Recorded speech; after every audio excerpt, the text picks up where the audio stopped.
This is RZ Jazzy bringing you how to repair your unresponsive PS3 controller which tends to press random button at times. Now to do this, you'll need a Phillips screwdriver to take out these one, two, three, four, total of 5 screws, some tape. I'll tell you why we needed that later. And then lastly, some patience.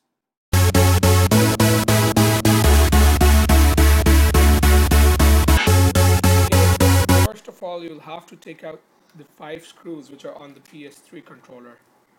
These are located here, here, here, another one there, and the last one there. And these are a total of 5 screws. Now, taking out the screws will take a lot of time, so we'll skip to the next part ahead. Now, once you take out the screws, you slowly have to tilt your controller and then carefully pull off the back of your controller. Try not to shake it too much, or else you'll remove the R2 and the L2 sticks.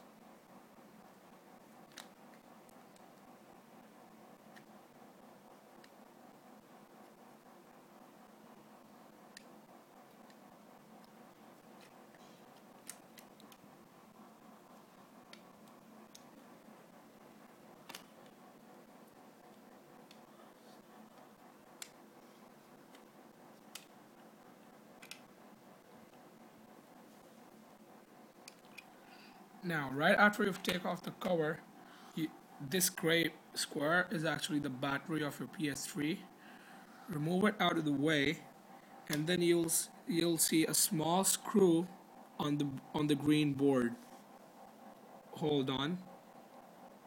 There. That screw on the green board.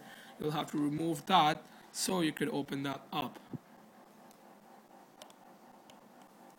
Now, right after when you take off that screw, you'll have to remove that green board so you could make your way into the controller.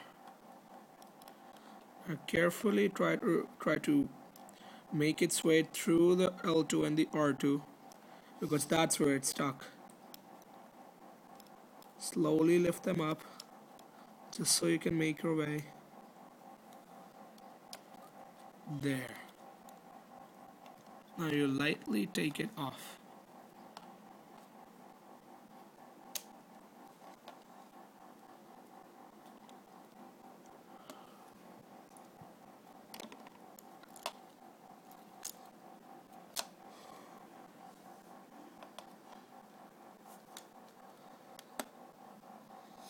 Now, as you can see, the circuit board is clearly very dirty.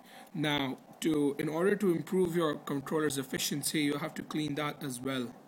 Now, observe this green ribbon placed on the placed on the controller right there.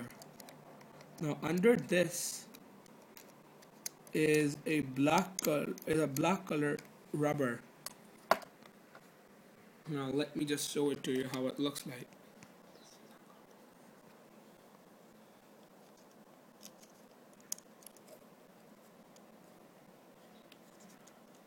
Now you'll take some tape and then take out a minimum length of kind of like 2 to 2.5 inches and then roll it in and then take your rubber out, which was previously placed right here.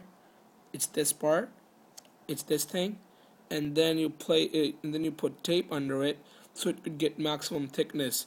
Now the reason behind it is because that circuit board needs contact in order to touch this connection, and as this rubber thins over time because of play time year by year, you have to increase its thickness so it can maintain its contact with this board.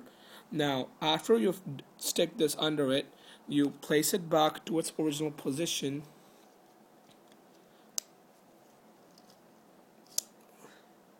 and you press to snugly fit it in, and now you put this ribbon back on.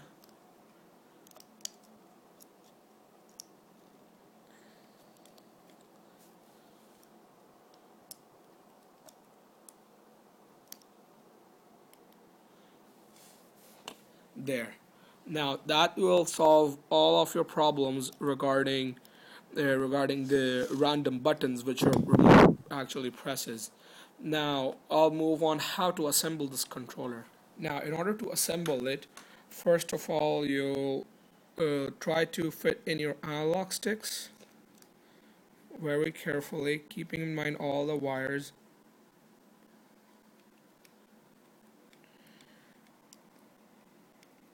Raise up your triggers just so it could fit.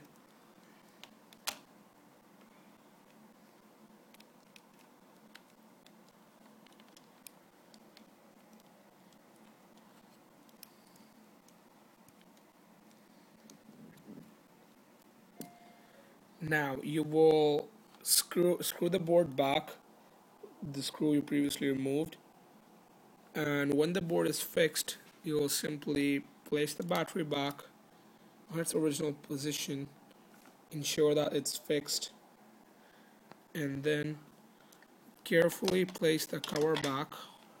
Hold on, excuse me. Carefully place the cover back. Fit in the triggers. And then lightly press. Now after fixing that up, place back the screws you previously removed. I've already done that to save some time. And now you can use it. Well, that's it for today. Thank you for watching. If you liked it, please subscribe. And if that actually helped, let me know. Thank you so much. Bye.